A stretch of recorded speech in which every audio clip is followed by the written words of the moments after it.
the end of 2003. You know when Bush comes out and says mission accomplished? And in early 2004 to November, that year, did you feel an energy shift, or was it just always in it and always felt the same to you? All right, so I was over the border, probably some of the first troop, and we made our way north from there. We never met anyone who wanted to fight. Met a few Iraqis running off in their underwear. I'll give you an example, right? My team did the close target reconnaissance of Basra Palace with the NSW, the special boat guys from the States. Plotted targets in the palace. Had a C-130 Spectre gunship on call, and we could have hit every single one of them. Hello, and welcome to episode 44 of Let Them Eat Cake. My name is Jack. My co-hosts are John and Ace. Today, we are talking to a private military contractor with experience in Ukraine, the jungles of Africa and South America, and many, many more environments. He gives us a rundown of how life as an operator is, stories from his time in foreign nations, and much more. But before that, let's get into some important headlines for everybody. Major updates throughout the southward region in Asia. First, Indonesia. Indonesian elections have concluded with Prabowo Subianto claiming victory with 60% of the vote. Subianto is an ex-general who's been banned from the U.S. due to allegations of human rights violations. He served under Suharto, so you can kind of put two and two together there. His reputation as a hot-headed strongman is well known, but his campaign focused on a strategy of making him look like a gentle old man. International neutrality is expected to be maintained, with both American and Chinese investment being welcome. Concerns have been voiced about what could be the new Duterte of the region, or even bring back policy from the era of Suharto, including a higher inclination to use military to defend territorial claims threatened by China in the South China Sea, while also risking involvement with the West Papuan movement, where Indonesia's army has already been deployed. An update in Pakistan's elections. Two of Pakistan's major political parties have come to an agreement naming former Prime Minister Shehbaz Sharif to lead the country in a coalition between the Pakistan People's Party, formerly Bhutto's party, and the Pakistan Muslims League, formerly basically taking Zia-ul-Haq's dictatorship, and they wanted to turn it into a democracy, or a democratic party, which is that league. Not to be confused with the Muslim League that founded the country behind an actual good politician. This comes 10 days after tense negotiations to come to a conclusion following a largely inconclusive general election. The candidates of Imran Khan's banned political party, the PTI, were first to run as independents. They also banned the use of symbols. I've explained this a few times, but in Pakistan, where there's multiple languages and you're not sure of literacy rates, they run on like literal clip art symbols. Like they're the most simple clip art symbols you could ever see.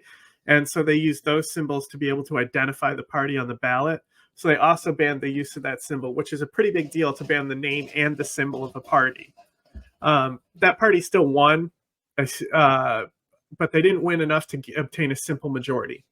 So the two major parties who are political dynasties have basically come together in their coalition to overwrite, even though Imran Khan, the joke is like, how do you win an election from a jail cell? And I just keep telling people it's the same country as America. There's no different. Two dynasties competing. One guy comes in, so they have to send him to jail to get him out of there.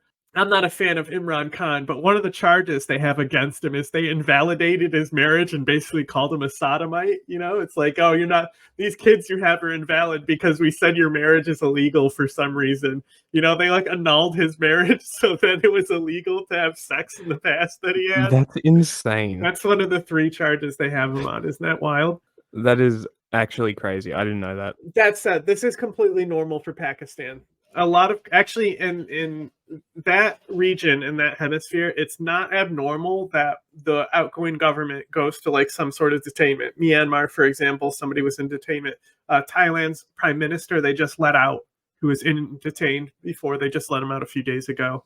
So it's fairly common in the region. Sikh farmers have begun protesting. Say the line. What?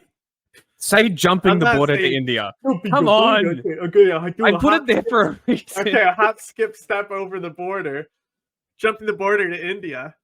Sikh farmers have once again started protesting in a continued effort to force the Prime Minister's government to guarantee securities for crops, either a minimum guarantee or state support ingrained in law. The Indian government already subsidizes the farmers in a tune of $24.7 billion to ensure 800 million Indians are getting free rice and wheat. These protests began after Modi's government removed the farm laws that were put in place in 2021. As I said, these were basically a continuation of these protests. On February 19th, Modi's government proposed a 5-year minimum support price for pulses, corn, and cotton, but fell short when the Indian Farmers Union rejected the deal. The union discussions came following a weeks-long protest demanding higher guaranteed prices for up to near 24 different crops, which saw the Indian state drop tear gas on protesters from drones. Some analysts have claimed that the government has completely sidestepped any and all demands put forward by the farmers, saying that they should address at a minimum the minimum supported prices for crops.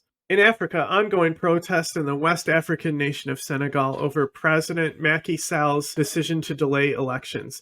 Elections were supposed to be held on February 25th. The delay is said to be the nation's worst crisis in decades. However, the Constitutional Council intervened on February 15th, resulting in a permitted protest on Saturday, February 17th, and a guarantee of holding elections, but no date has been set.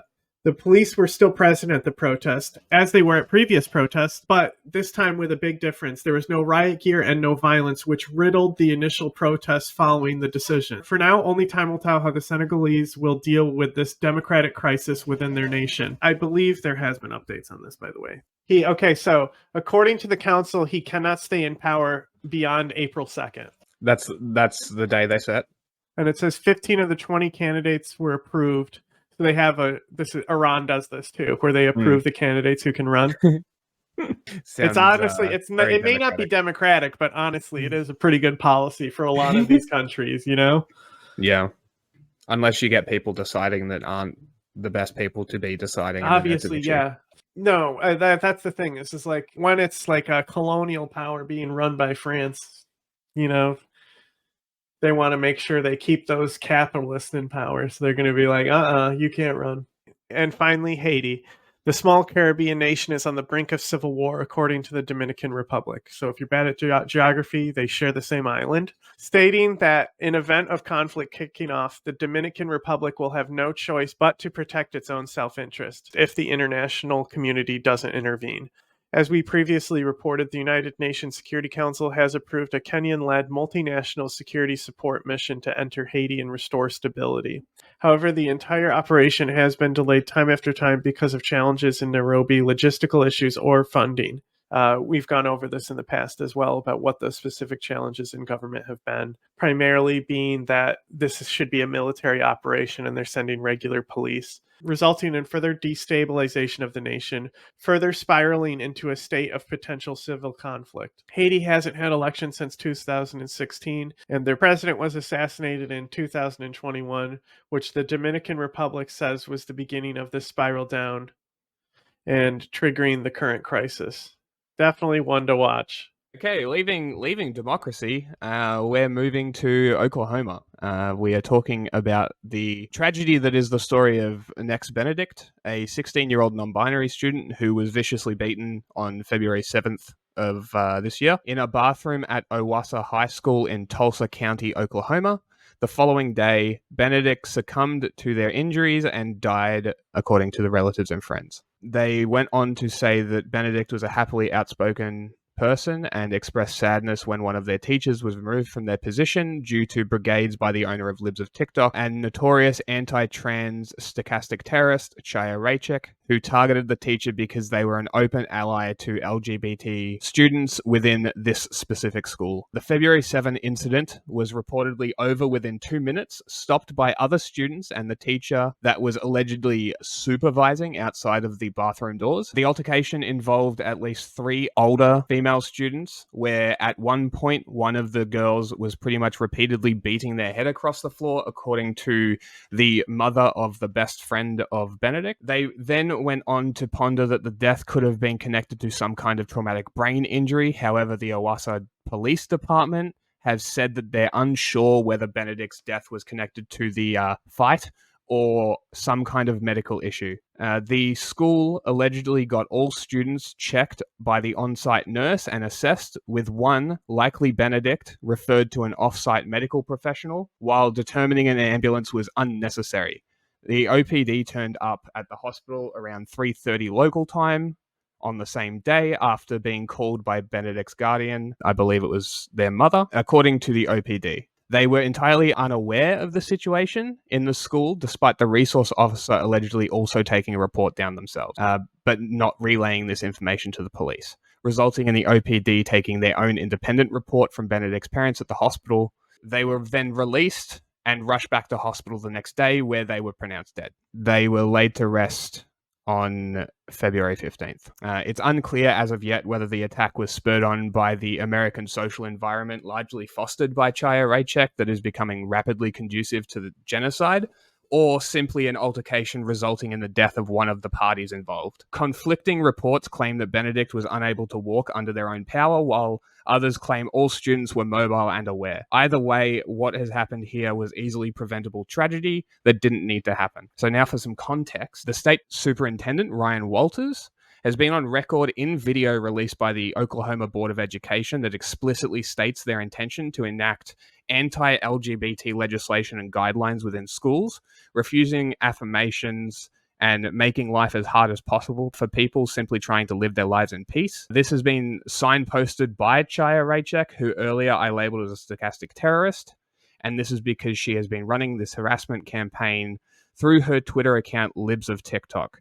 But before I go on, I'm just going to give the definition of the word, because I'm not sure if people truly understand what this word means, and it's very important to get across what she's doing. So the definition is stochastic terrorism involves the use of mass media to provoke random acts of ideologically motivated violence that are statistically predictable but individually unpredictable. So just let that sort of stew there a little bit and truly understand what she's doing with this account. So the Owasso High School had previously been a target for Raychek, but not the only one. Often her stochastic attacks result in personal death threats, bomb threats on schools, libraries, and public places, with even lynching threats having come through too. Pretty much all of them tying back to posts made by the account, which she often also deletes because she knows what she's doing.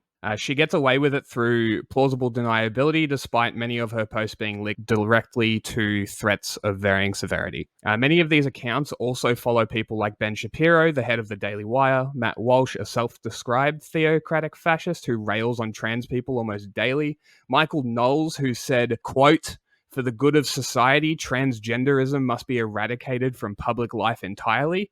An account called End Wokeness that is essentially just a reposter for Libs of TikTok, giving her even further reach, and many more accounts that are constantly pushing for unfounded hostilities towards trans people, and not just trans people, just people in the LGBT community that don't agree with them. Raychek is a real estate agent by trade who decided to start harassing trans people and use this account to do so. It was then spotlighted by people like Tim Pool, as previously mentioned, the Daily Wire, Joe Rogan, Tucker Carlson, and much more, gaining not only millions of followers ready to harass the LGBT community and their allies, but now a place on the Oklahoma State Department of Education's Library Advisory Media Committee, appointed by the state superintendent, Ryan Walters. There's that name again, where she can now personally have a hand in banning books and stopping education. Yeah, and we actually did an interview recently going over some of this and addressing her directly.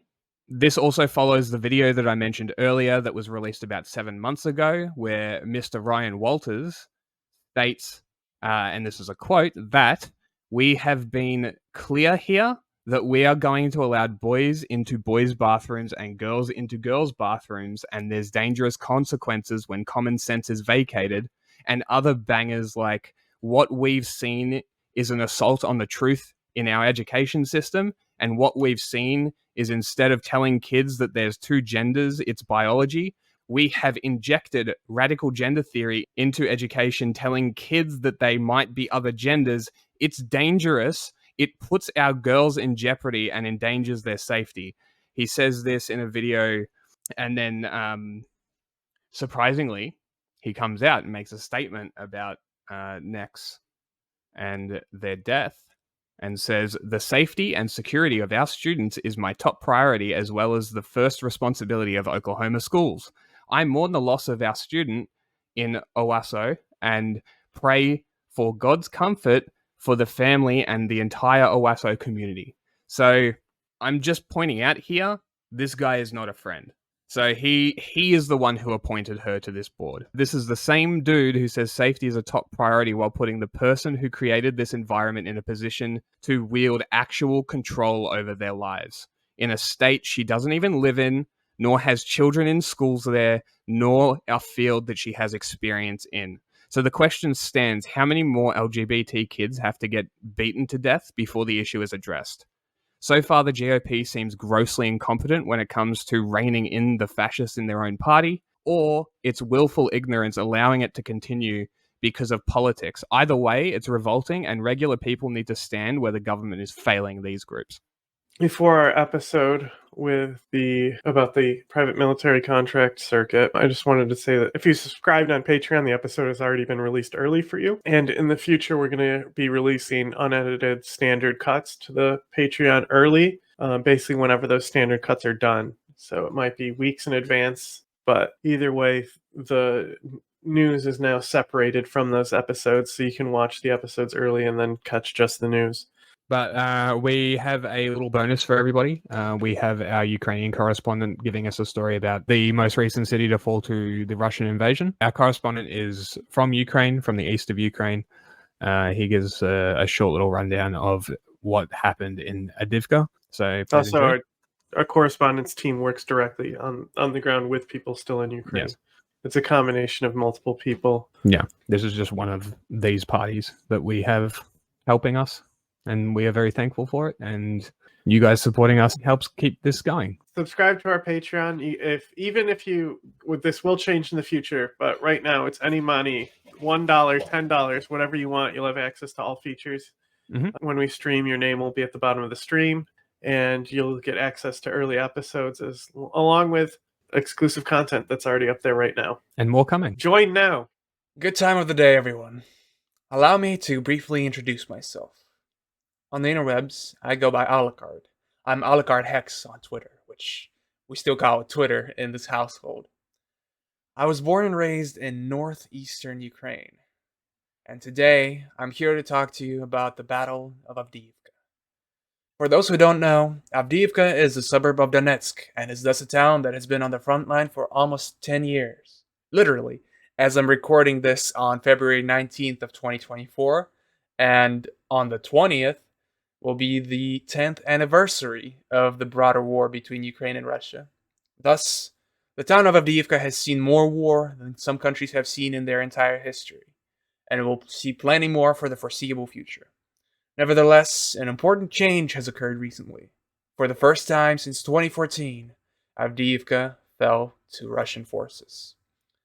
Now, how did this happen exactly? A few months ago, after the culmination of the Ukrainian summer offensive, Russia began its winter offensive, with Avdiivka being among its most desired targets.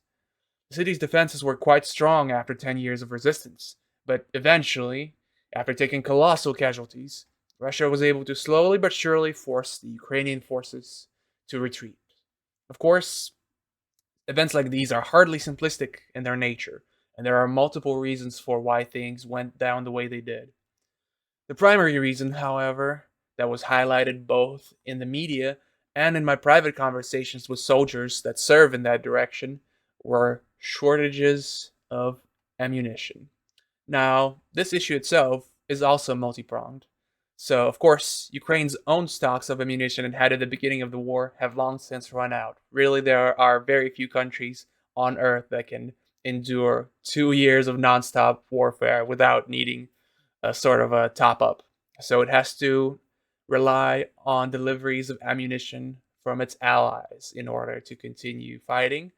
And unfortunately, as of late, the allies have been coming up short in terms of delivering the necessary amounts of ammunition.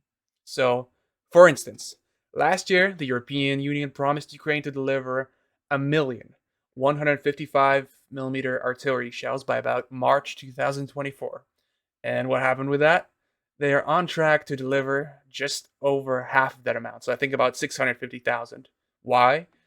Slow contracting, underestimating the complexity of the task, because once again, all of the European militaries are in rough shape. The same with their defense industrial factories and such, and the governments just don't know how to, what a significant task that is to procure such a large amount of ammunition. And they are either, in some cases unwilling, in some cases they just don't know how to think creatively on this front. Meanwhile, in the United States, the problem has a slightly different nature. There, additional aid to Ukraine is being blocked by the Republican Party in the House of Representatives, who have sort of been captured by isolationist moods as of late. Now, the reason I bring up all of this is because you, the viewer, likely have the capacity to influence the situation, even if only by the tiniest bit. If you want to save lives, I guarantee you that some extra ammunition would save lives, both of Ukrainian soldiers and civilians. If you want to save money, then giving Ukraine what it needs to defend itself, and thus shortening the war and making Russia pay for what it has done, will save money. Just imagine what would have happened if all of the aid that Ukraine has gotten over the last 2 years was instead delivered in the first month. We might be done with this whole thing by now. And on the other end, imagine if aid is cut off completely and Russia wins. Sure, you might not need to worry about eating Ukraine anymore, but chances are you'll have to worry about the myriad other ways that Russia could escalate this conflict beyond Ukraine's territory. So, the point is, whatever country you're in, call your representatives, tell them to stop messing around, and support Ukraine towards a swift victory. Thank you for your attention. We have a weapon more powerful than the British Empire, and that weapon is our refusal to bow to any order but our own, any institution but our own.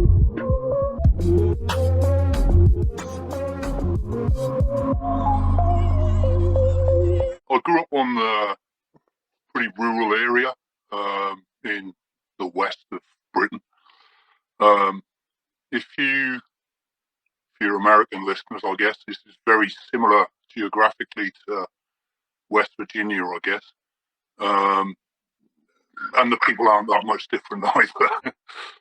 Having travelled to both and grew up in one, I was originally going to be a lumberjack, work in a forest, but a lot of the forests were getting sold off, and I was riding home one day. I was about 17, and it was this time of year, snowing like crazy, and I seen a guy running through the snow towards me. He was a mate from school, and he looked twice the size, suntan. Like, what are you doing, you weirdo? And he said, "Oh, I'm in the Marines, and I've just come back from the Caribbean." He then proceeded to tell a complete bunch of lies about all they do is sunbathe, go to the gym, and party, and do a little bit of work. So a couple of weeks later, I left, joined up, ended up after 15, 16 years running a surveillance and reconnaissance team in a surveillance and reconnaissance unit within 3 Commander Brigade. And then left. I'll go into the reasons why later. And went on what's commonly known as the circuit out to Baghdad.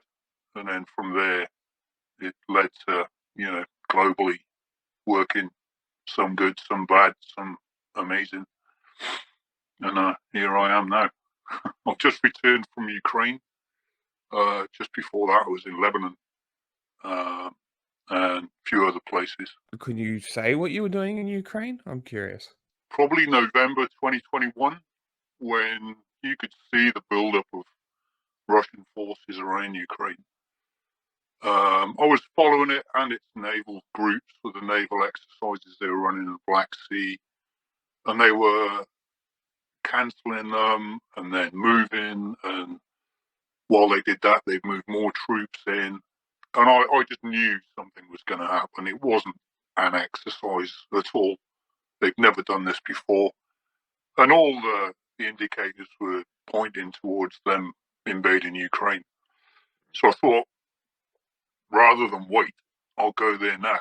So in January the 4th, over a month before the invasion, I went out. I've got a lot of friends from Ukraine I worked with in Baghdad years ago that were part of their old special forces. And I'd stayed in communication with them. So they were in Ukraine. A couple of them were still in Iraq and Afghanistan. And I linked up with those guys. And what I did basically was, do you know what spot coding is? Say it again. Spot coding. No, Basically, okay, so it's basically mapping an area with coloured spots from, known points, junctions, main buildings, hospitals. Okay. And I did that in a lot of the cities and towns around Ukraine. I also had a look around the strategic areas where they might come in, the Hostomel airport, and likely crossing points, and then spoke to a few guys I know out there. And basically, the Dnieper River cuts the country in half almost. And they were preparing the bridges then in January. They knew it was coming, as in prep for demolition. And later on, we've seen that where they did blow the bridges. I then went down to Donbass, where likely areas would be, and then where they'd come in. And then through friends, I'll not say who, in country, linked me in with retired military personnel who were now partisan commanders, and established a link of safe houses east to west with food, water, fuel, and things like that, which came in handy later when I was evacuating people. And then I looked after a few just before I went home then, and then just before the invasion, early February, I went back, picked up a group of journalists from the mainstream media, and was with them in Donbass during the invasion. They lost my trust, as we say. We just the three of us, myself, a correspondent, and a cameraman. And we'd moved from Kramatorsk up to Kharkiv, where the battle was going on there. And it was a lot of fighting going on. We moved in, and I went forward and spoke to the local commander and said, "Is it all right if we film here?" He said, "Yep, not a problem, just so long as you don't film over there. And definitely don't go live." So I looked across, and you could see guys looked a bit different than the rest, and it was SBU Alpha. And they were, prepping to push in. The SBU basically is like, there isn't really we don't have an equivalent in the West, US, or, they're a special forces unit, but come under the police. But of course they got an intelligence unit and cybercrime and all the rest of it. This was the active military arm of that group, and they're a cut above the rest. And you could tell by the way, not just what they were dressed and equipped with, but the way they moved, the way they spoke to each other. They're good guys, Anyway, the correspondent said, "We're not going to film," and then went across the road and was speaking into a mic and said he's just doing a radio show, when in fact the cameraman behind my back, both of them, went live, and they moved away and were remoting their voice over the camera on a live feed. 10 minutes later, the commander turned up going nuts, saying the regional general, if you like, is on his way. You're giving the Russians a fucking live feed of what we're about to do. And I turned to him, I was like, "You cunt, turn the camera off." And he said, "Nah, I'm live," and laughed. And I thought, I'm in the middle now. And I thought, you don't realise the situation you've put these guys in, and me, and us. And this commander, I sort of turned back into a soldier in my mind, because I can imagine that, and that poor commander, he'd already given us permission to film, and now he's going to get his ass chewed by the regional general, probably lose his job, lose his rank, and I just put myself in his shoes. I thought, you cunts. And the cameraman still refused to turn the camera off. And these guys are getting irate and playing with their triggers, and I thought, you're going to get shot in a minute. So I had to heighten the hype then.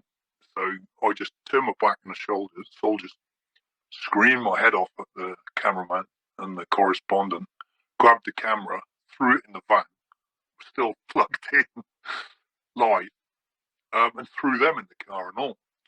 Turned round, drove down to Dnipro then, with these two idiots screaming their heads off behind me, and I just said, you idiots, and just after that, a missile came in, and I know it killed a few people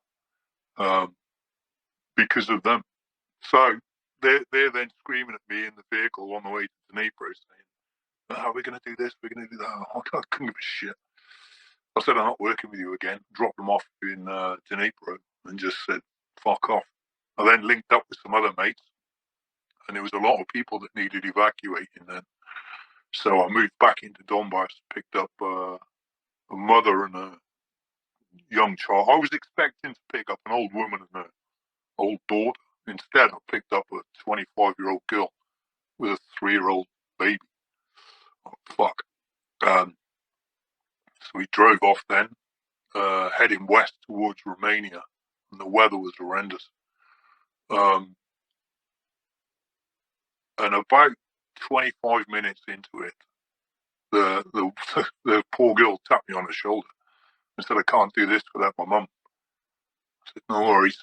And this is the bit that makes me cringe, because you've probably seen at the time people throwing out $10,000 a day for this and that, And her husband was in the States, Ukrainian businessman.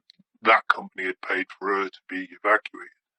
It was a human being, And she says, "I can't do this without my mum." So I said, "I'm not going to ring up, those who are paying or those who are fucking charging and say, I'm going to go and pick her mother up, because these creatures will go another 10 grand. So I just ignored it, drove back into Donbass, picked up Grandma, who was amazing, slung her in the back, turned round and headed back to Romania. Whereas at that time, no one really knew what was going to go on next, because there was Russian jets flying all over the place. And it was a massive traffic jam, probably 60 miles long. And that's what a lot of the politicians termed a humanitarian corridor. It wasn't. It was a fucking traffic jam. But it started to get to a point where people were panicking, screaming past the traffic, and then you go on an hour and you'd see multiple pile-ups, and literally, children in trees where cars have been smashed head-on collisions, because people were in a panic. And the irony is, every single car in that traffic jam were rich people. There was no poor kids, poor families, larders.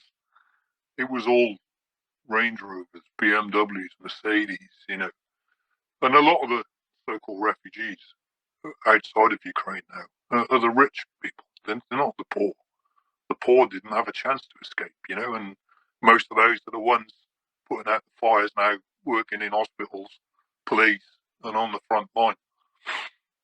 But yeah, so it started to get a bit dodgy.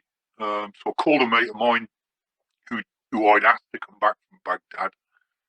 And he said, if I cross the border back, I can't leave because he's a Ukrainian, I said, all right, no worries. I got him work anyway, but he's well connected with a lot of the partisans then. And I shit you not, this happened. So I said to, I won't say his name, but we're stuck in this traffic jam at this location and we ain't going anywhere quick. Russian jets flew over us. And it was the weather was horrendous. And still you had the crazy cars screaming past, head-on collisions. It was nuts, you know. The next thing, a guy, I swear to God, I've already explained where we were and what car we were in, but a guy knocked the window. So I put the window down, and he handed me a phone and pointed at it and said my Ukrainian mate's name. I'm in the middle of nowhere, right? Then I picked it up, and my mate went, "Go with these guys." I went, "All right, fuck." Put the phone down, and then came out of the traffic jam, drove up, and then went through a gap in the traffic jam into a forested area, and then we seen these two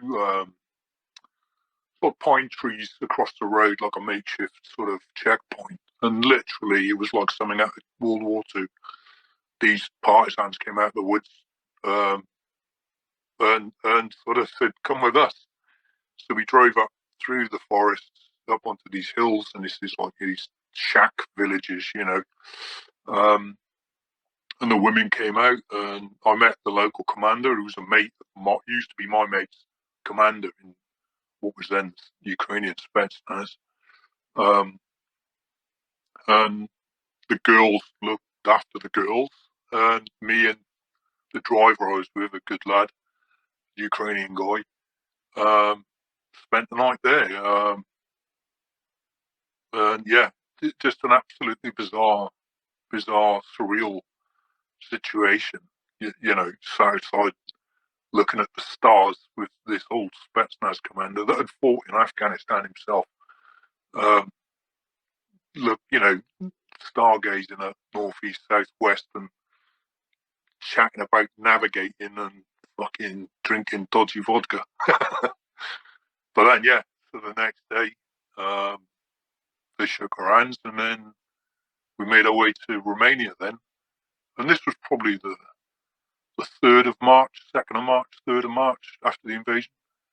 And there was nothing at the border. There was an absolute madness fucking traffic jam there, and gangs of people. And there was a few, like, I think it was the Turkish Red Crescent, a few Sikh and Jewish humanitarian groups just in a little tent serving soup, but there was no UN, Red Cross, nothing like that, just volunteers then.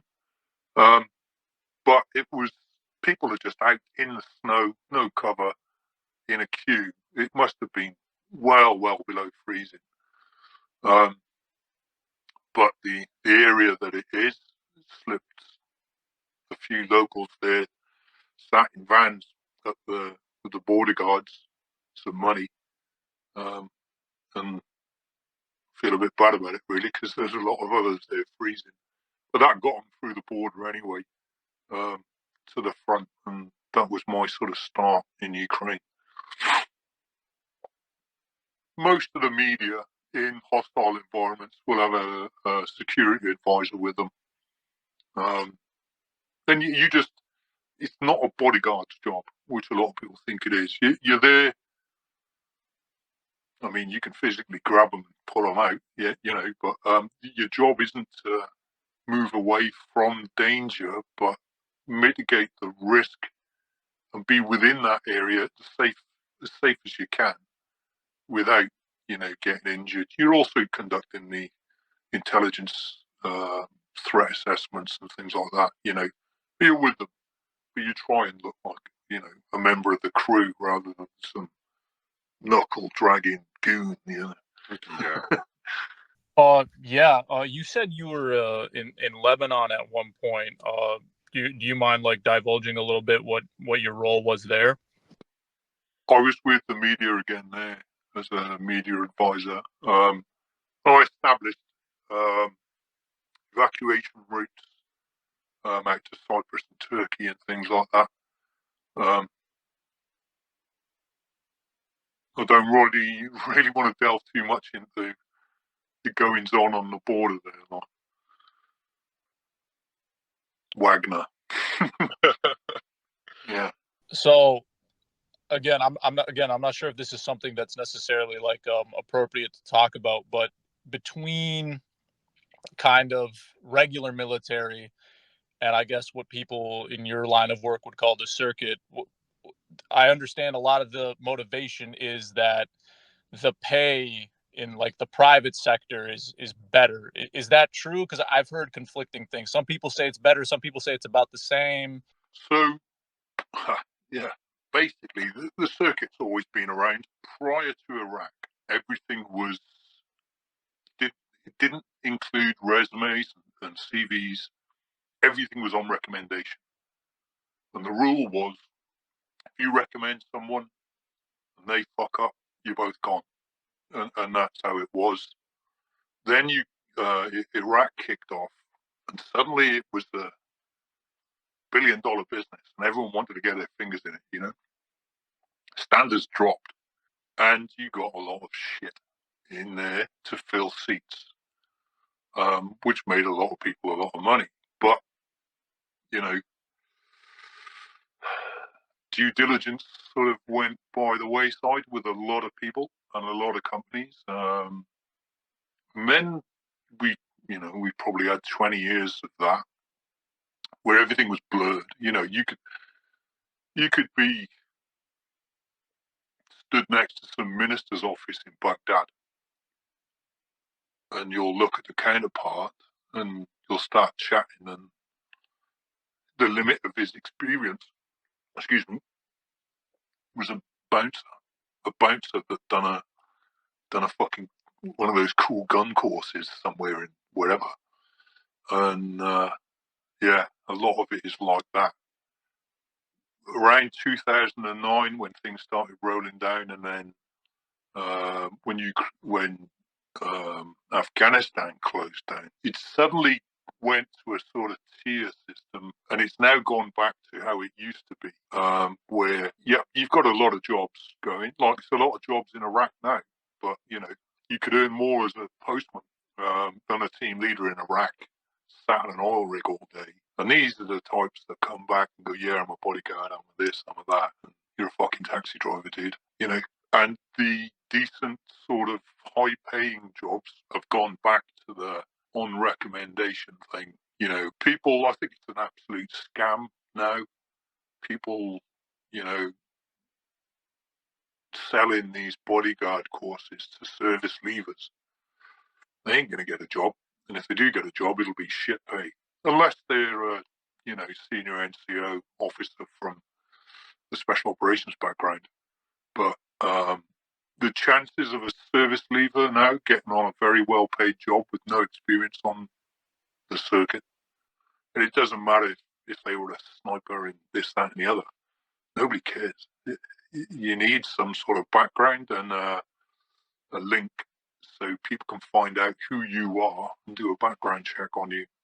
A veiled one through that circuit. Absolutely no chance of people slipping through the net these days on small, high-paying jobs. Not a chance. Were you in Iraq, for the armed services? Yeah. What was your job and what years? I went in on the invasion. The helicopter crashed. I went in with the CH-46 C9 with what was then called Brigade Reconnaissance Force, and I think it was the first coalition casualties of the war. The helicopter crashed and killed all the senior command. Yeah, so we then had to come back to Kuwait, get on another aircraft, go in, and then shoot up. And we did. Yeah, that was a load of bullshit, that war. Basically looking for targets, prioritizing them, categorizing them, and then either continue to observe them or destroy them. That was my job, really. So just one quick question, and then we're gonna just move on from Iraq. But I wanted to know, because it's rare that I actually find people that are in the invasion, just because it was so long ago. Did you feel an energy shift after the end of 2003? When Bush comes out and says mission accomplished, and in early 2004 to November, that year, did you feel an energy shift, or was it just always in it and always felt the same to you? All right, so I was over the border, probably some of the first troop, and we made our way north from there. We never met anyone who wanted to fight. Met a few Iraqis running off in their underwear, You know, yeah. I'll give you an example. Right, my team did the close target reconnaissance of Basra Palace with the NSW, the special boat guys from the States. Plotted targets in the palace. Had a C-130 Spectre gunship on call, and we could have hit every single one of them, but we got on a board. And you can't ask why. So we went back to a place called LS Neptune and waited, and then 12 hours later we're told to come to the palace. And we went in, and half the 3 commander brigades in there, and they see us coming in. And they're going, you should have been here first. I thought we were here last night in the fucking river. And they're like, what? I said, how did you come in? They went, oh, well, we had CNN, Sky News, ABC. I thought, yeah, of course. They wanted the band playing. That's why they called it off, is because they needed the press for it, right? Is that what you're implying? Okay. Yeah. And I mean, it was the same. I mean, fuck. Back to the night of the invasion, we were the guys to go in to form a reconnaissance screen so the guys could come in from the south, and we would either hit or pre-warn of armour moving south. Which is laughable, actually, because the CIA had already bought off the fucking armoured commanders anyway, hadn't they? But we got off the helicopter and was spun a story in Kuwait that the helicopter that crashed had gone into Kuwait, was hit by Iraqi ZSU-23-4s, heroically made its way back and crashed in the desert in Kuwait. Like bullshit, because that helicopter was right next to us. And we hadn't even crossed the water in the Shatt al-Arab River into Iraq. So fuck off. That's a lies. We'd only been in the air 15 minutes and we're back on the ground. And we spun this bullshit story. So even before I went into Iraq, I was like, here we fucking go. So the energy changing in 2004. Yeah, absolutely. But we should have, as been said a million times, we should have kept hold of the military and retrained it or something like that. But we just hung around like a bad smell, purposely, I think, to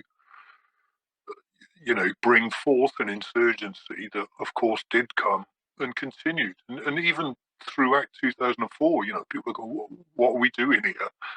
What did they have anything to do with 9/11 and all the rest of it, Well, that's what I was going to ask is how did England convince people to be like, yeah, let's go to Iraq? Because obviously it's America's war, really.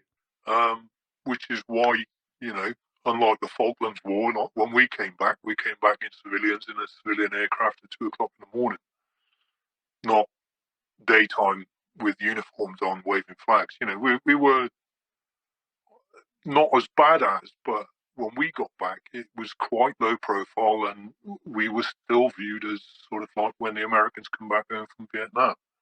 I kind of got it, but those are the kind of things that later on, push guys to suicide. A war with no goal. What's the fucking target? We made the target. The target wasn't an insurgency, but we fought that insurgency for years. It didn't exist when we went in, because we hung around, and I think we hung around for a long time. I mean, years later, I was working with a geologist, an Italian geologist, on the southern border in a place called Safwan, on the Kuwaiti border. And you got the UN demarcation line there. And this old guy, he's late 60s, and he's been the geologist for an oil company for decades. He said, see that pipe, oil rig over there? I went, yeah. He goes, I used to work on that years ago. And that was in Iraq then. Because, of course, they invented the angular drill, didn't they? And they still use it now. That drilled under the Kuwait into Iraq and was nicking Iraq soil. That's why Saddam Hussein went into Kuwait. Kuwait was stealing the oil. That's very interesting. You spoke a little bit earlier about how a lot of these jobs kind of in the private sector, they kind of, if I was understanding you correctly, they don't really make sense. A lot of them are kind of like glorified positions. However, a place where we do see a lot of governments, I guess you'd say, turning to sort of the private military sector to take care of their issues is Africa, right? So you see, obviously, Wagner's there. You see a lot of South African private military companies operating there. Just kind of, in your experience, do you think that's like a good strategy? That's something that could clean up a lot of the insurgencies over there? Do you think it's kind of like a tentative thing? What are your thoughts on that? Depends on the size, I think. Wagner is divisional level size, you know. And again, you've got rules and regulations, you know, and again, a large spectrum of standards. If it's done well, and I'll use executive outcomes as a good example. They're the South African company, correct?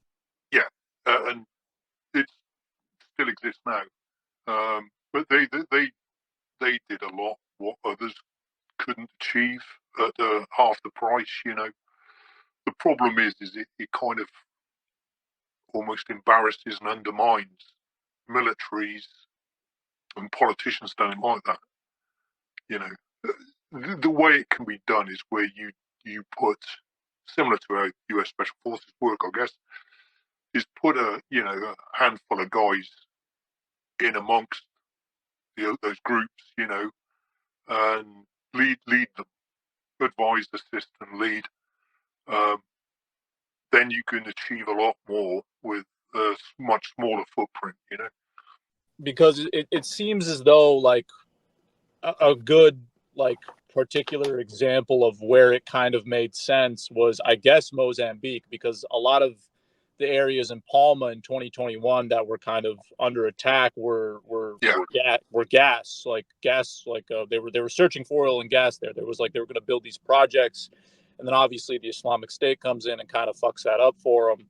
Yeah. And so I guess it makes sense, right? You have all these private companies come in because they're kind of coming on behalf of Total Energies, right? They're not really coming on behalf of the government necessarily. Yeah. But I look at places like, you know, Mali, the Central African Republic, especially, where it's like it seems like they've almost taken over the conventional military, and it's like they're kind of the ones like almost running the show, it seems. And obviously, you know, Wagner has its ulterior motives. There's that report that came out that, like, you know, there's $2 billion worth of gold that they took from Mali or the CAR or wherever. But it's just, I think it's an interesting phenomenon where it's like you have these private military contractors coming from outside that are basically like almost making the military obsolete in a way. It's kind of weird.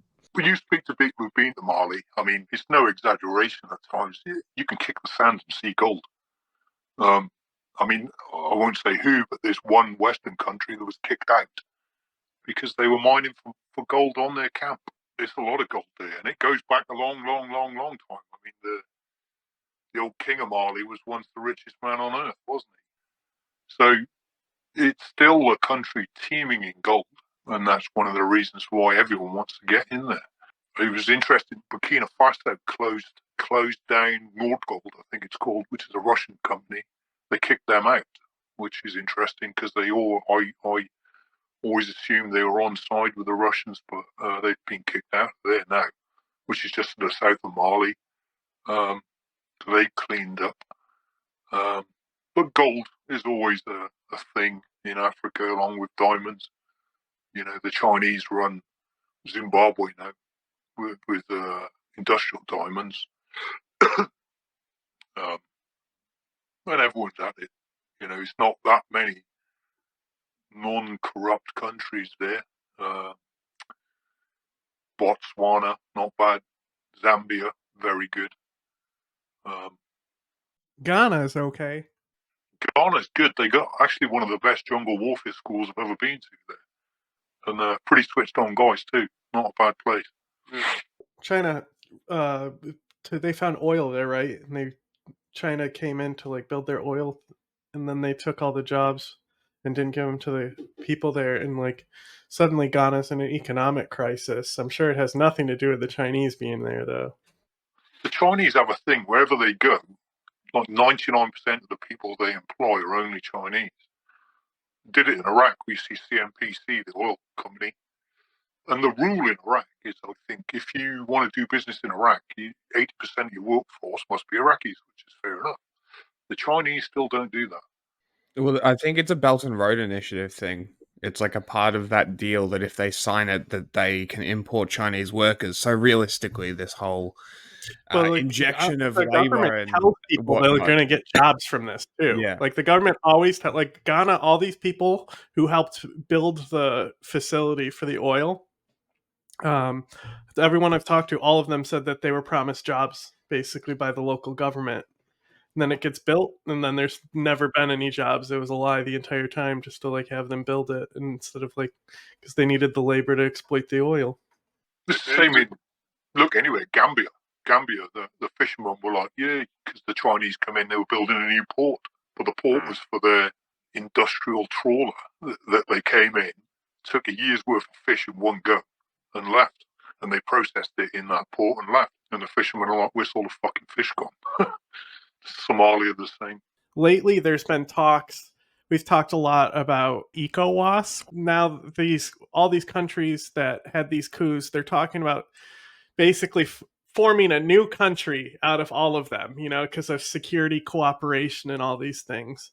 What do you think of that, like, narrative that, like, there's always been this ulterior motive for Russia to go in and coup those countries that were couped, Burkina Faso, like, there's like 3 of them that are going to be forming some security cooperation.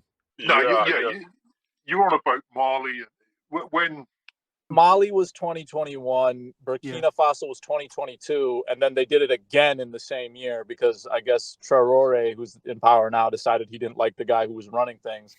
And then Niger did it earlier this year. And the idea behind it is, and I'm sure you understand this better than I do because you have the military background, but the idea behind it is because the way a lot of the groups, right, you got the Islamic State in the Greater Sahara, JNIM, which is linked to al-Qeada, the way they operate in like sectors, but they're also very mobile because there's obviously these countries, they're very big and there's like these long stretches of unpatrolled border, right? So you'll have like a commander within a group like, say, JNIM, he'll be part of an attack in Mali and he'll be in Niger like a day later, and then he'll wind up dead in a drone strike in Burkina Faso, right? They're moving, like the borders don't really matter to them is what I'm saying. These groups have kind of made the borders obsolete. So the idea with these 3 countries forming this alliance is that they'd be able to better tackle the security crisis there. You're not wrong. Mali was an empire in itself anyway, long ago, but it is effectively, I won't say one group of people, but a number of tribes that have always cooperated with each other since for 1,000 years. Trade and industry isn't going that well for them in the modern world. It used to. They've got a lot of links with each other anyway. It's an easy link to sort of exploit for countries like Russia. They don't make, not like Venezuela, all the oil in the world and everyone's poor. There's more gold there than most places on earth and everyone's still poor. Someone's making a fast buck, and you look to who's arming these factions and, it's Russia. A lot of it is to keep the border areas unstable. Like if this were to happen, I think maybe from a economic perspective, it wouldn't, I don't know if it would make a whole lot of sense. I mean, the economy isn't really working very well in the 3 of these countries, but I think from a security perspective, it would make sense because ultimately 3 Sahelian nations, they're kind of dealing with the same security problems. They're fighting the same guys, right? I just think it would make sense. It's like, yeah, if Burkina wants to operate drone strikes in Mali, where Mali may not have the capacity, then sure. When I first heard this federation thing, I was like, bullshit. I'm so used to like dictators not wanting to share power, but I didn't know what you said is they have historically worked together in the past before they were like divided into these states. And I think that's really interesting. 2 questions here. Obviously, South Africa is very heavily involved in sort of the private military industry because of after apartheid, they dissolved the army and a lot of these guys went on to found these different private military contractors. Have you had any experiences with them? Even during the apartheid era, the South African military still had blacks in it, and amongst the special forces units, they were treated as equal. They were teams, you know. It was outside in the civilian world where all the shit was going on. Well, I worked with quite a lot South African recce's, the special forces guys. Very, very, very good. The problem is that the units still go on today, but they're not even a shadow of what they used to be. And the guys from these units were all late 50s, 60s, and older now. And it was a funny thing in Iraq because every South African you met, he was a recce. But when you spoke to recce's you knew, they'd suddenly go all timid and say, oh, no, they ain't. They were living off, unforgivably, their forefathers' past reputations. You know, very small group of people. Some of them are still going strong. But like I say, most of them are late 50s, early 60s, and they're the younger ones, you know. Same, you know, with Zimbabwe, Rhodesia. Right. And then another question I had for you is, like, you know, obviously being just in the military in general, you kind of end up going to a lot of interesting places. What has been, I guess, your most interesting deployment or job, and to which country, if you're allowed to say? I would have joked and said Driftwood in Camp Lachine. No, it's a bar that used to be there with the Marines, but that was just for fun. Probably Norway or the jungle. In that pure soldiering, you have to make friends with the environment you're operating in first before you even begin to think about fighting an enemy. And both for those environments, Arctic, mountainous, and jungle, very, very good environments to be in to hone your personal skills and then your team skills as well. And if you can do that, you're pretty much formidable. And what I think is really important is to stay in the field for a longer period of time like we used to. I mean, the Brits still do it a lot now. We've got too many niceties around us, and you know, guys can come back to camps and it's got internet and shit like that. To really operate well, you've got to be away from all that and become one with sort of nature. And I've seen it, you know, the jungle, for example. I've worked in all the jungles around the, you know, Central Africa, Far East, and Central America. You've got to make friends with it. And you, almost in a superstitious way, you'll get guys who are fucking around with insects and scorpions and flicking centipedes. They're always the ones that get bit or fucked. Yeah, that's Get the malaria. thing that gets me about the jungle is, like, the shit that might be out there. You know what I mean? Like, as far as poisonous animals and shit like that. That's Yeah. I've had a few funny things, you know, laying in a hammock at night in Kenya, in the Kasandini forest, and I look across, because they always say, you know, don't eat anything before you go to sleep, as in, you know, wash your mouth and everything, because the rats will have you there. And I look across, and there's this fucking huge rat on my mate's chest while he's sleeping, and he just crawls up and bites him on the face. It's a funny thing as well, you know, I mean, whenever you go to a different country, sort of dive headfirst into their culture too. You know, we were in a place in Kenya once, and I could hear a load of screaming in the morning where the guy's gone for a wash, you know, after breakfast, before breakfast. And guys look like they've all been burned, and they've got like scars all over their faces, and they don't know what the fuck it is. It's called a Nairobi fly, and it lands on you and sprays formic acid on you. The same thing that's in ants, you know. And it burns the skin, right? And the doc's going, fuck, what the hell's this? And no one knows how to get rid of it. And these guys look like they got fucking second degree burns. Speak to the locals, they just laugh. They just put milk on it. Put milk on it and it goes immediately.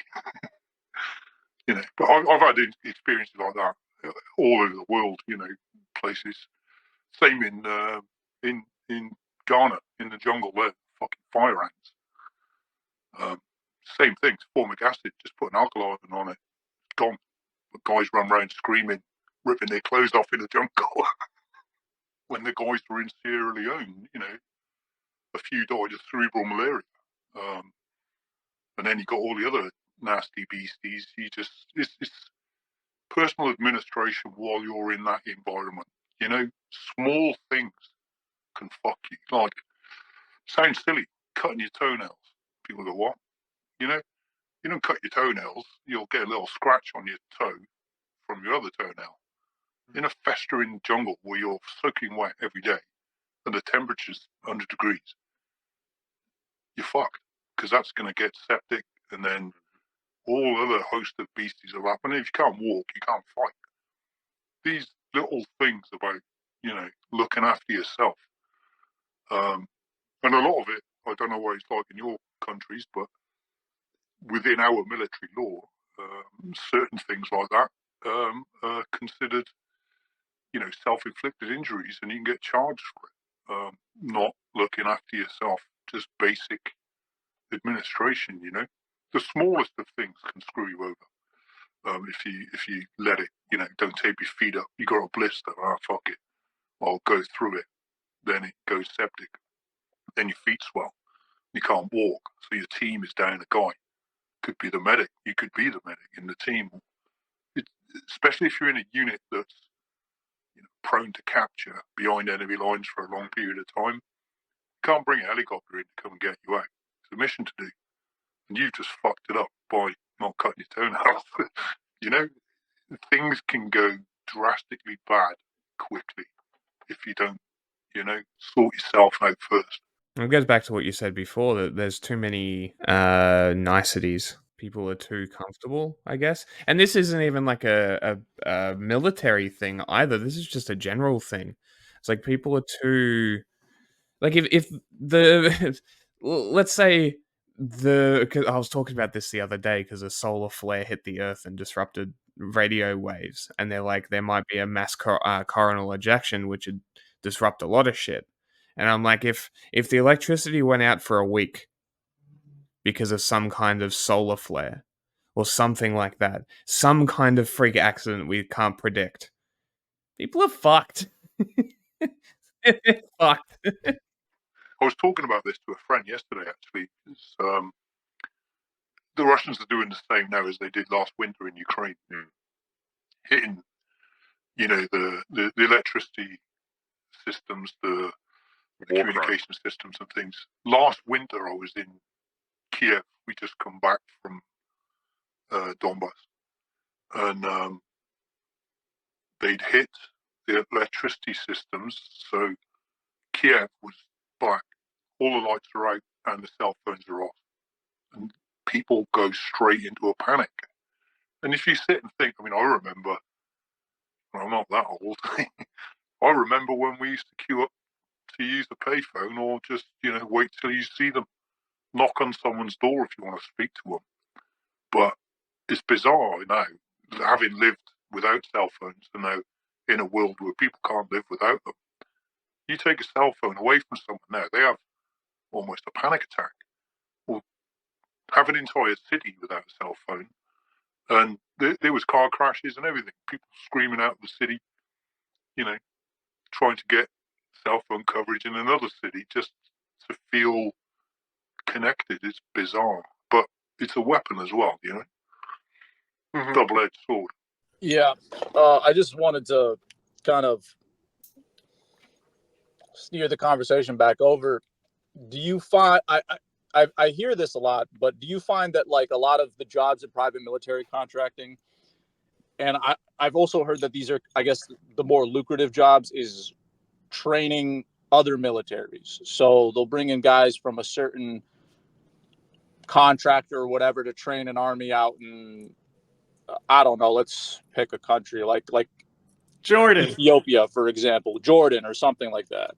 Yes, but more no, in that we've already got units that do that. And, for example, you got a US-based company that trains an army that would go against your country's foreign policy, your company won't last long. You know, today the majority of the training. I mean, we've got training going on in. You know, we train the UAE and Saudi Arabia. You know, British contracts with British contractors doing that. But it's still in line with UK foreign policy. Now, if they went to go and train Wagner, that would be a different thing altogether. You know. And then you got to watch out for contractors too. In that, it just by fluke this tied up. Remember when Wagner got hit hard in Syria? That was during the period where you suddenly got thousands of contractors that are out of work from Afghanistan and Iraq because both of those countries are rolling down on the security side as well. So through a recruiter in Geneva, Wagner started recruiting for Westerners and did straight after that hit in Syria. And a lot of guys will just look at the money and not think of future threats. But I'm sure Russia was thinking, you'll not hit us again unless you want to be seen to be hitting your own people this time, you know. Well, yeah, a lot of Westerners joined Wagner then around that period. The media didn't really start becoming aware of what Wagner was until they started getting involved in Africa around 2019, 2020. Yeah. And then it propelled further with Ukraine and the whole Prigozhin going off and all that. Yeah. And I guess the next question would be is, obviously, when it comes to this type of work, you have people who might be trying, you know, governments might be trying to get services and private companies might be trying to get services. Obviously, you know, these private companies have things that are very valuable and they want to protect them. Which do you find is more common? Governments trying to procure services from PMCs or private companies? Because for a while, it seemed as though it was mostly private companies that were trying to get these types of services.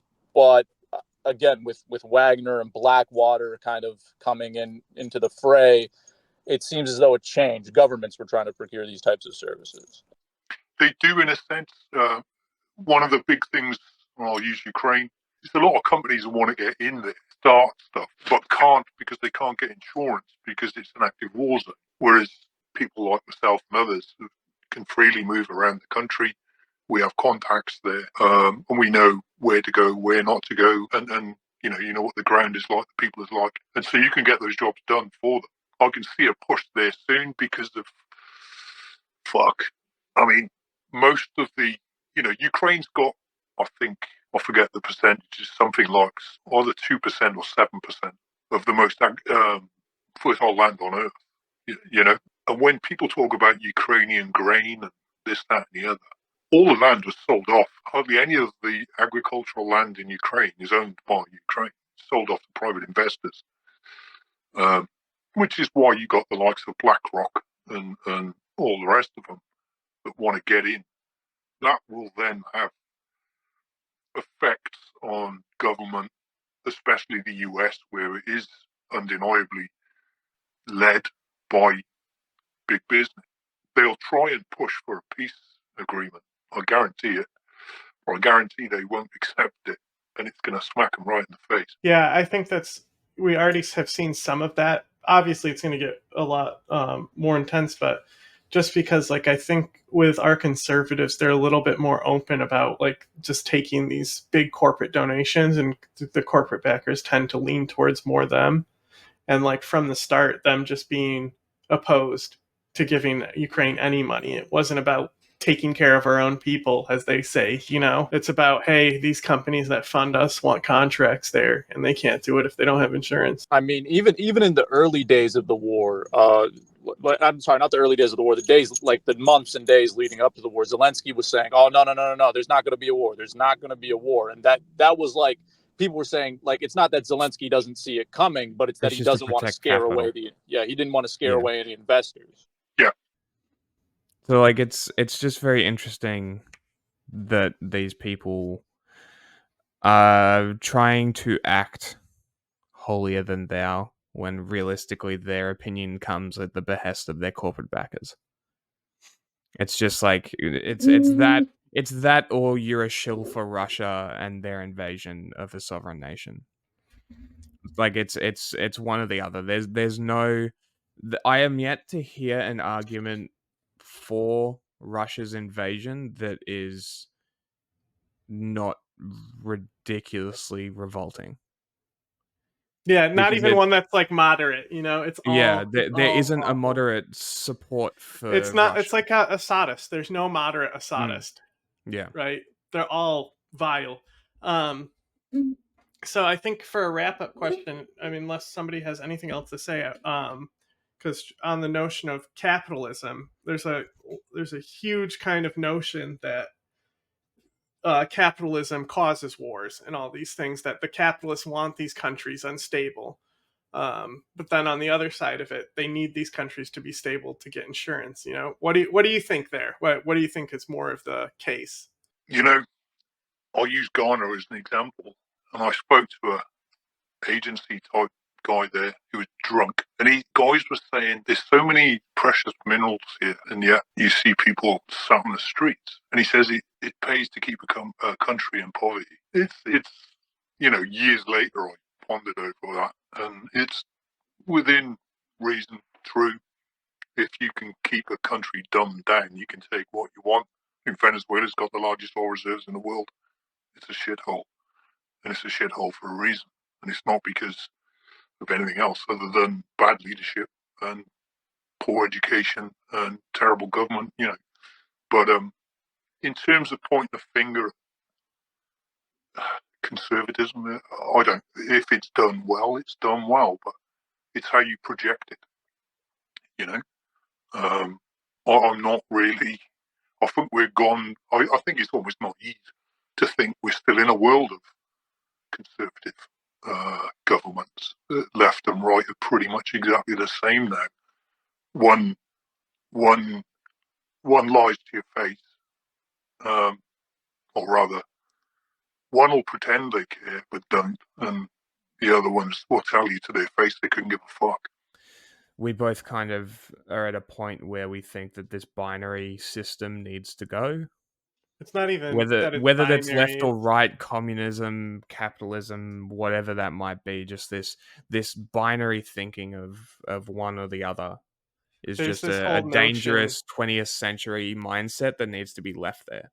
It's just like the nature of states. There's just certain things that you just know states are going to do, and you can expect them to do. Mm-hmm. But the problem with that, I mean, the larger the population of a country, the more draconian it'll get, or it'll collapse. Which is why you see these large countries have dictators in charge. Because I also think that, especially in the modern world, people aren't responsible anymore. It'll collapse if you don't have some form of guidance. I'll not say leadership, but guidance. And without that, it won't be a country. It'll be gone. If you do have a country that is responsible, I would say the best system of governance would be what we don't have now. Someone who's in charge of finance should be a mathematician.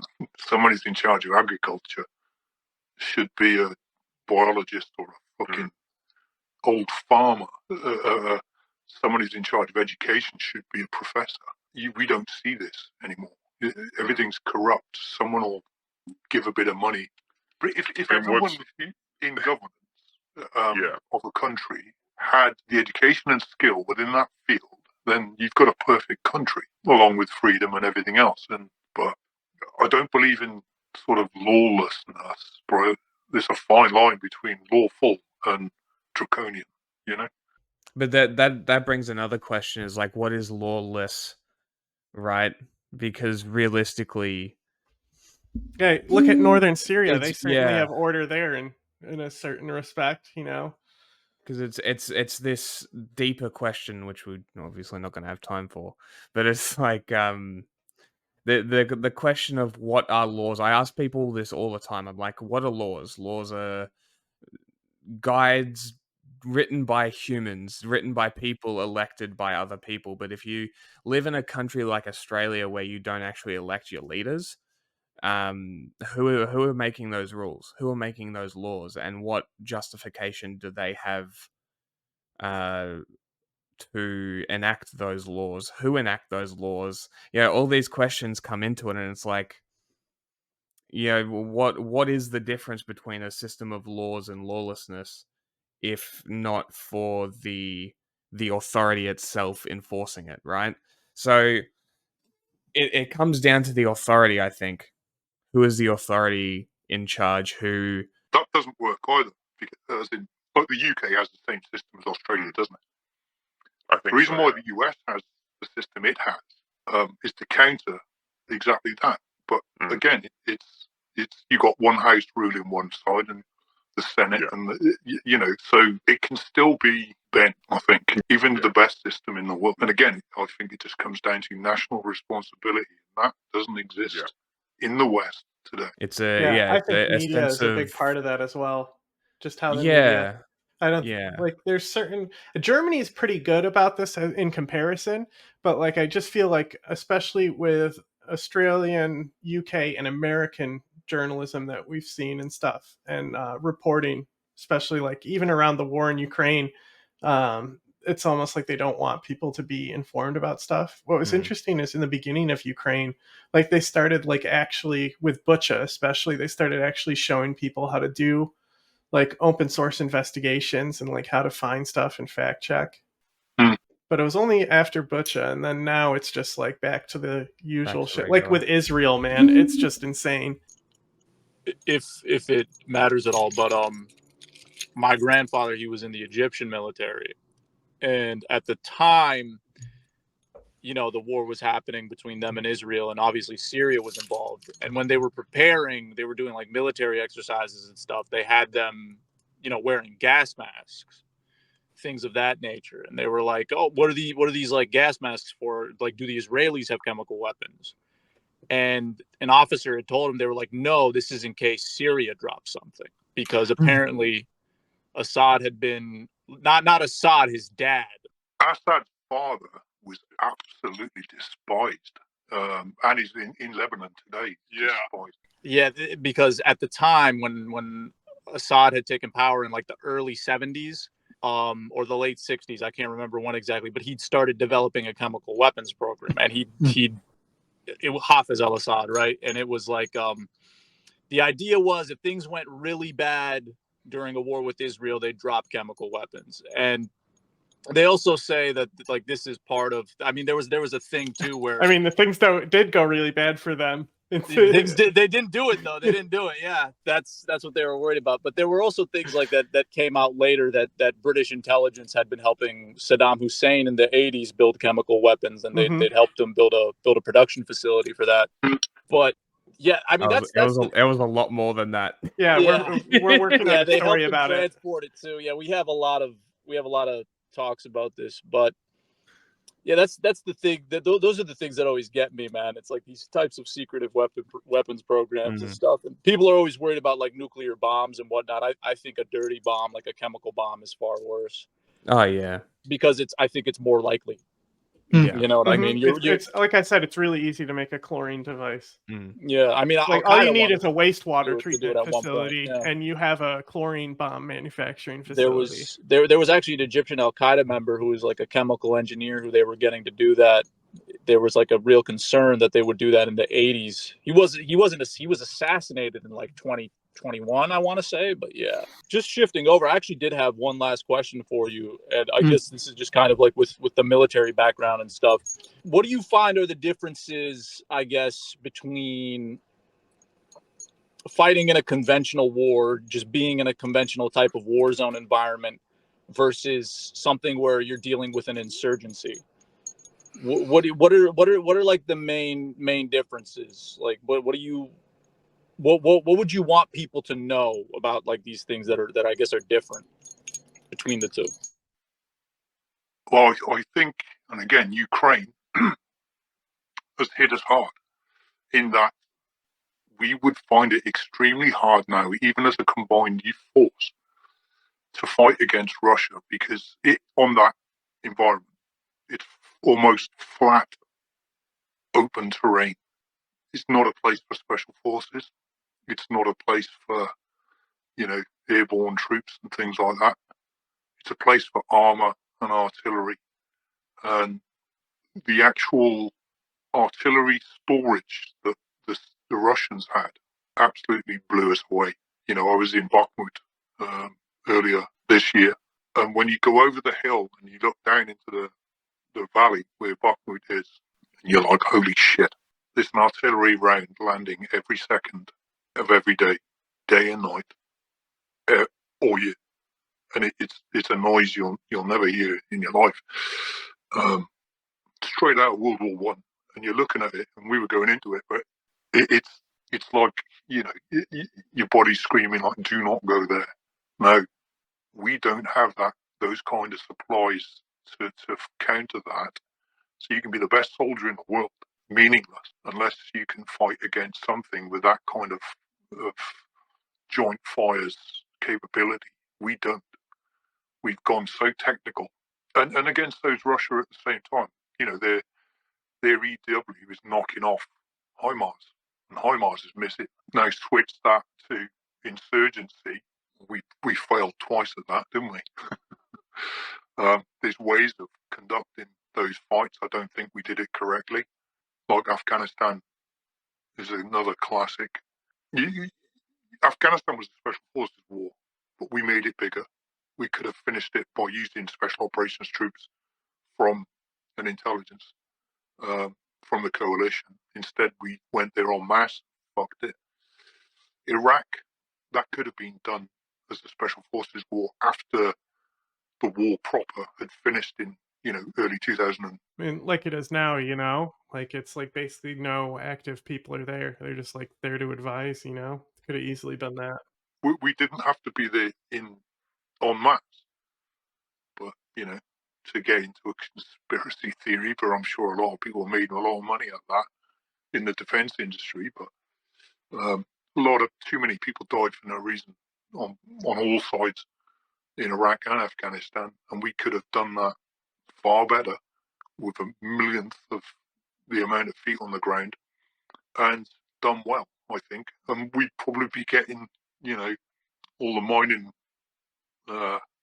jobs now and all, but the Chinese just walked in and grabbed them without firing a shot. Yeah, I don't think Afghanistan is going to be very happy about that in about 5 years, but we'll see.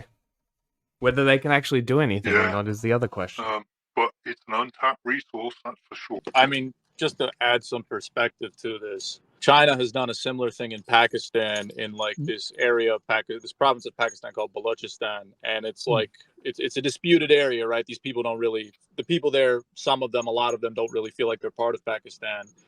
And oftentimes, like, there's a lot of Chinese workers there, and oftentimes they're the targets. And it doesn't really seem like they have a lot of protection there outside of like local police and things like that, and the Pakistani military. So I wonder, like, if China were to really go in hard with the resource projects and the development in Afghanistan, is it going to kind of be like that situation where they're just sitting ducks for whoever wants to? I think that would happen, yeah. I mean, and the other thing too is like, and a lot of people have written about this recently. A lot of kind of like, the ISK and the ISIS Central Asia province. A lot of their propaganda there, especially because there's like this kind of like ideological rift where the Taliban are cooperating a bit more with China diplomatically. A lot of the propaganda is like targeting like China now, and obviously there's a lot of Uyghurs who are in those groups, and a lot of the propaganda these days is targeting China. Yeah, I mean, you go there. I mean, it's each village may as well be its own world. Hardly anyone does any sort of traveling outside those areas. And even if the Taliban sign these forms and get the Chinese in, and allow them to mine, I mean, what are the villagers going to think? Exactly. Yeah.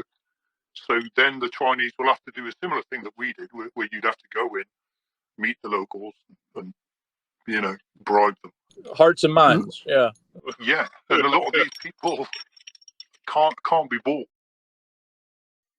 Well, I was gonna say it's gonna be very interesting because China has been doing a lot of anti-Islam stuff, like taking down minarets off Yeah, non-Uyghur and Chinese people, my Islamist friends were mosques just in bitching southern today China because and there's like now like crazy. MBS is over there shaking hands with China for a new deal, right?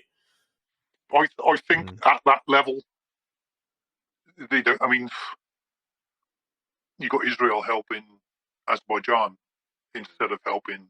Yeah, yeah. Nobody talks about, like, I say this all the time, but the thing that we saw, the siege in Armenia that we just saw, is exactly pretty much what happened in Gaza, right? Like these are clearly like tactics that are being shared, and like if like they don't stand up to what's happening in Gaza now, they're just giving the green light for Armenia and northern Syria. It's going to be Turkey, Israel, Azerbaijan, and like Turkey pretends that they hate Israel while they're all training with each other and doing all these operations together. Yeah, that's what I mean. What they show and what they do are very often two completely different things. You know, they got to keep that divide going, but behind the scenes, they're doing good business. Saudi, Israel.